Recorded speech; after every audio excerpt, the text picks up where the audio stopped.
Hello and welcome to our weekly IG Lives. This week we are going to be talking with Molly Ippolito. I hope I'm pronouncing that correctly. She is an educator. Hello there. She is an educator, a mom, and I'm excited to get to talk to her. She wears a lot of different hats. She's going to tell us about the different jobs that she does. And you can also read more about her story up on our blog today. She's written a guest post talking about what she does. And hello. Hi, how are you? Good. How are you doing? Good. Can you hear me okay? Yes, I can. Nice to meet you. Yeah, you too. It's great to match a face to an email. I was thinking the same thing. And thank you for taking the time to join us. I know you're busy. I was just giving kind of a brief introduction and saying that you really wear a lot of different hats and have done a lot of things. Can you kind of give us an overview of that?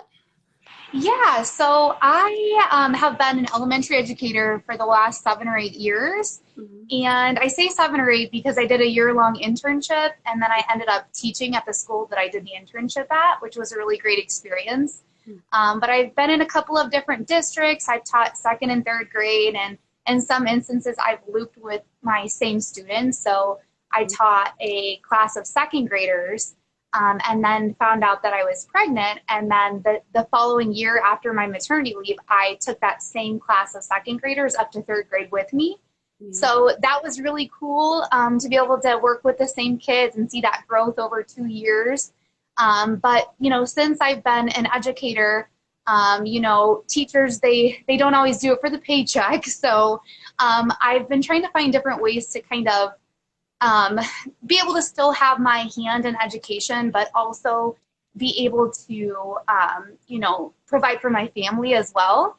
And so I had a colleague mention to me, hey, Molly, you should start a Teachers Pay Teachers store, which many educators know that that's where you go to find lesson plans or resources. And so I was kind of on the fence about it at first, but then I decided that I'd go ahead and do it. And I'm so glad I did, because it ended up being that now I'm able to kind of stay home with my two daughters. And so that's been super rewarding. So my Teachers Pay Teachers store is basically resources made for educators. And any teacher or any person can make an account and download or buy and also upload resources too. So it's been neat to kind of share my approach to education and activities that I've done with my students in the past and that sort of thing. And Can you give us that an idea of like what kind of so what could people find if they look at your TPT, your Teachers Pay Teachers store? What kind of Yeah, resources? um, absolutely. I do a lot of, and it's mainly because I really enjoyed as a teacher doing kind of like the arts and crafts side of things. But I always make sure to include some sort of like educational component too. So a lot of what you'll find in my Teachers Pay Teachers store, and a lot of what I make for authors too, has to do with fun and engaging activities, but that also have some sort of educational tie-in.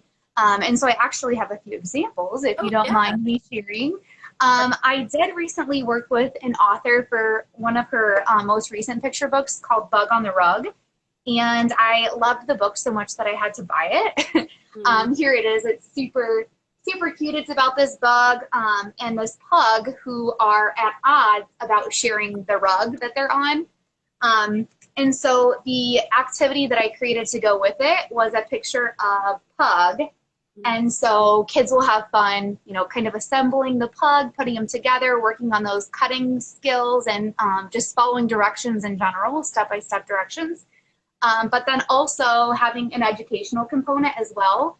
So in this case, it's the story's lesson is, so what the author is trying to teach me. Right. So those are the types of activities, a lot of what I have in my Teachers Pay Teachers store, and I've carried that over to the other side of things that I'm doing for authors as well. And That's so, what I thought was so fascinating. I mean, one, I think that's so cool that you started Teachers Pay Teachers account. I mean, but like you talk about it in the blog post, and I encourage everybody who's watching to go read the blog post because I love getting to read it today. I mean, that you always had this kind of entrepreneurial spirit and like selling candy when you were in elementary school. And I love that story. Um, so that you took the activities you were already doing and found a way to, one, so you're helping other teachers, but you're also earning some extra income. But that you made the leap then from, oh, I'm doing this for teachers, why not do this for authors too? Can you tell us a little bit about how you kind of included authors and what services you provide? Yeah, absolutely. So it honestly just kind of dawned at me one night when I couldn't get to sleep at like midnight, and I made the connection like all of these resources that I've been making for teachers and educators are also needed by authors too, because a large part of being able to promote their news stories and kind of like the marketing side of things involves, you know, creating resources or having resources available that appeal to educators and librarians and even parents. And so I think I kind of just was thinking, I might have seen like a Facebook post on a group that I belong to about an author who was getting ready to come out with a debut picture book, and they were at a kind of a loss because she couldn't find anybody that was making resources, educational resources. And so then I thought, well, you know, maybe I'll reach out to her and tell her that I'd be willing to do this. And so she kind of helped me navigate like my first experience with an author and working with her and that sort of thing. Her book actually just came out this week, and it was a board book, and it's called Why Daddy Why. And her name is Tamara Girardi, and she really helped me be able to figure out what kind of services I would offer and how I would show that and that sort of thing.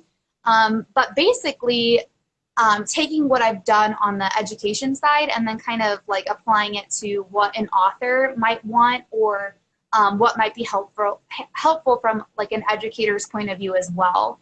And so I came up with kind of these different little packages where an author might want resources for like a book signing event or like a launch party. Or maybe they're going to do author visits themselves, and so they're needing resources to be able to do with the kids in classrooms that they're visiting. And then also just creating educational guides in general where they can send to teachers and librarians.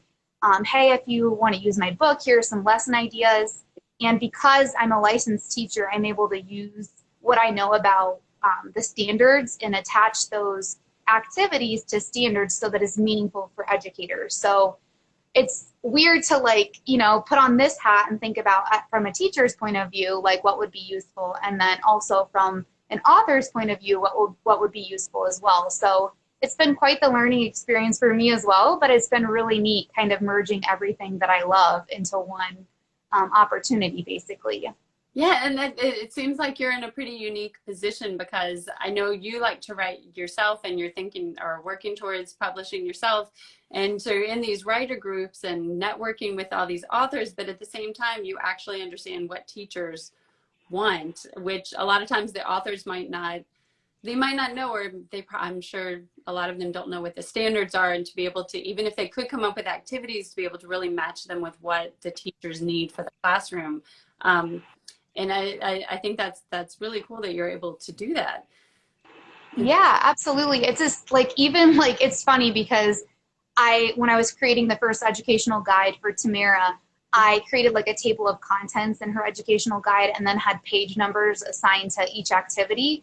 Because like for me as a teacher, one thing that would save me a lot of time is if I was using a digital resource that I pulled up, and instead of having to hunt for the paper I was looking for, just be able to type in, I want to print page 53, you know? Yeah. So, I mean, it's nice to be able to bring those experiences with me because I can definitely relate to the teaching side of things, but at the same time, understanding like what an author might want. Right. And I'm not published traditionally at this point in time, but that's a goal I'm working towards. And being able to have those experiences now will be helpful to me in the future as well.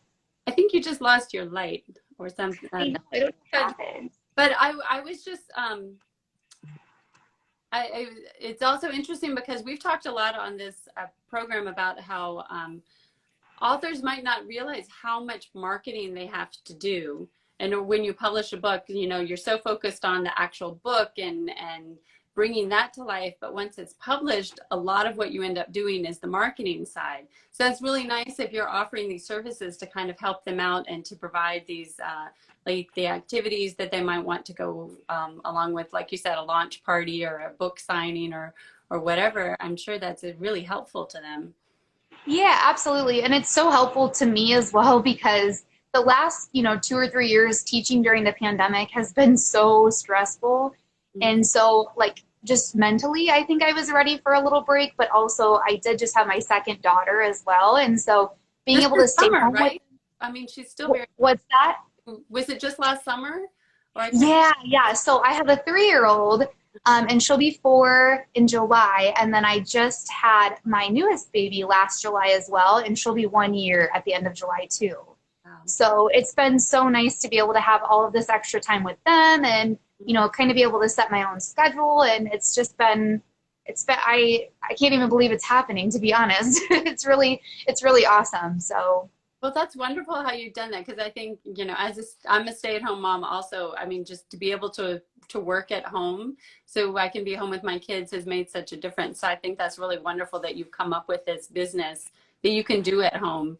And I did want to talk a little bit about your writing because, like I said, you had mentioned that you are, and that I've seen you participate in a lot of different events and kind of contests and things. Can you tell us about what kind of books what kind of stories you're writing, and then what you think you might do with those in the future? Are you planning to publish them, or what are your thoughts? Yeah, absolutely. So, I wasn't big into Twitter. In fact, I was kind of like I had no idea how to use it until I had some time set aside a couple summers ago. Mm-hmm. I was like, okay, I'm gonna figure this out because I felt like a lot of writers Right. were able to connect that way. And so that's kind of where the contests are at too. And so that's kind of how it all got started. But I ended up participating in a fall writing contest, and I was trying to put the finishing touches on my piece. And I ended up connecting with 3 other girls all across the country. And together we made this critique group. And so now we talk every single day. And I feel like I've known them my whole life. It's the strangest thing ever. But it's been nice to have, connections that are kind of working towards the same goal as me. But yeah, I've been doing a lot of contests. Some of them are seasonal contests. Some of them are like one is called 50 Precious Words. So being able to capture a story beginning, middle, and end in 50 words. And that's Kirkfield, right? I know I'm going to be interviewing her next week. Not on Yes. Multicultural Children's Book Day. She is really amazing, and that contest. I mean, gosh, that must be so hard to be, like you said, to be able to get a full story into 50 words is pretty amazing. Oh, it totally is. And as soon as you think as soon as you have your whole idea set out and it doesn't look like many words, and then you do the word count and it's like 100. It's like, I have to cut this in half. How? Right.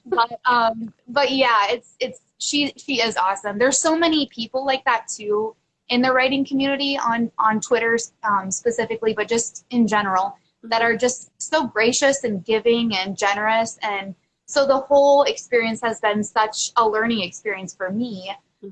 And since I've met this group of ladies, we've kind of, connected and continued to talk and are all in the same boat and trying to pursue the same dreams. And being able to read each other's work and give feedback it's made me a better writer, first of all, but has been so helpful to my stories as well. I'm hoping to eventually traditionally publish some of the stories that I've written.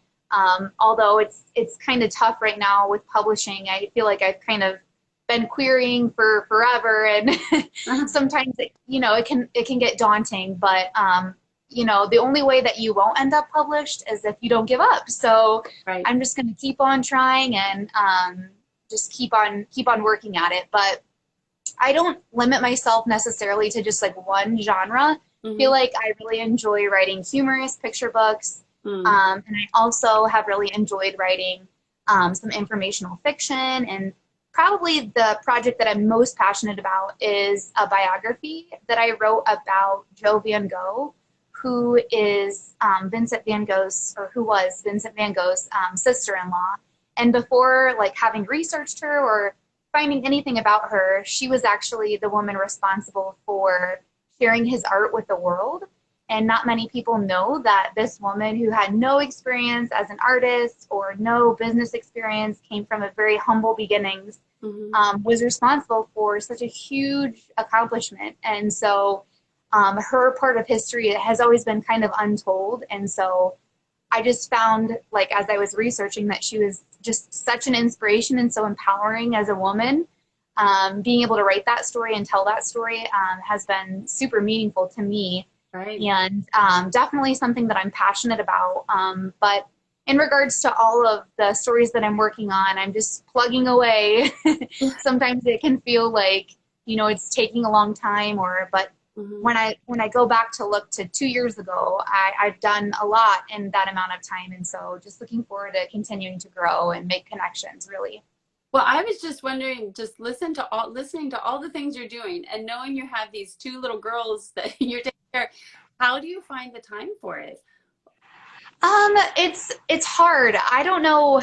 I find little pockets of time where, maybe they're napping, or when the toddler isn't screaming, where I can, set some time aside and try to, think about my husband is super supportive too. So he'll run a little errands and stuff, where he'll take both of the girls grocery shopping, which has been awesome. But those little pockets of time might not seem like a lot, like while I'm working. But then if I look at the day and kind of add them all up, right, I get a decent amount of time to kind of work on that kind of stuff and do that stuff. But it's definitely super busy. And it's funny because I thought, like, oh, I'm going to stay at home and I'll have all this extra time because now I won't be working full time, but it's just replaced with other stuff. So you're just as busy, if not more.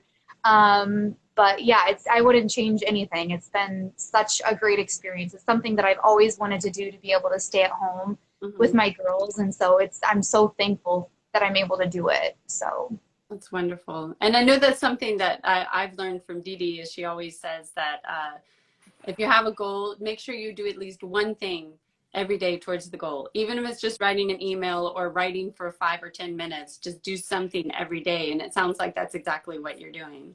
absolutely. And speaking of Dee Dee and just Makeaway Media, I am so grateful for this opportunity. I watched the live interview last week, and one of the ladies you were interviewing mentioned something about how Dee Dee chooses people purposely, Yes. To work with people in a purposeful way. And it's so true. I feel like, I don't know how this landed in my lap like this, but it feels like such a blessing. And like I said, like, just the exchanges between Dee Dee and I have been solely through email, but I feel her warmth, and I feel like she's such an amazing person and such an inspiration, really. So to be able to work on educational resources for her and for Makeaway Media also has been huge for me, and I'm so grateful to be able to do that as well. I know she started the K Club this year, and I had seen a recent post where over 700 subscribers are now signed up, and it just blew my mind. Like, oh my gosh, I've made things for 700 different people, and that's just so cool to me. I'm so grateful to be a part of it. So. Well, and it's such an honor to get to talk to you, because my daughter is one of the people that's in the K Club. So we probably, I don't know, I'm not sure which resources you've developed and but I'm sure we've done things that you have created. So it's really great to get to talk to you. And I want to be respectful of your time. So I'll go ahead and end it, because I know we've gone on for a while. But thank you so much for joining us. And like I said, if you haven't checked out her Teachers Pay Teachers store, go do that. And also look at our blog, because her whole story is on there, and you can find out all the resources. It has links to everything, so you can see what the work that we've been talking about. You can see it for yourself. Thank you very much for joining us. Thank you so much for having me. Take care. Bye.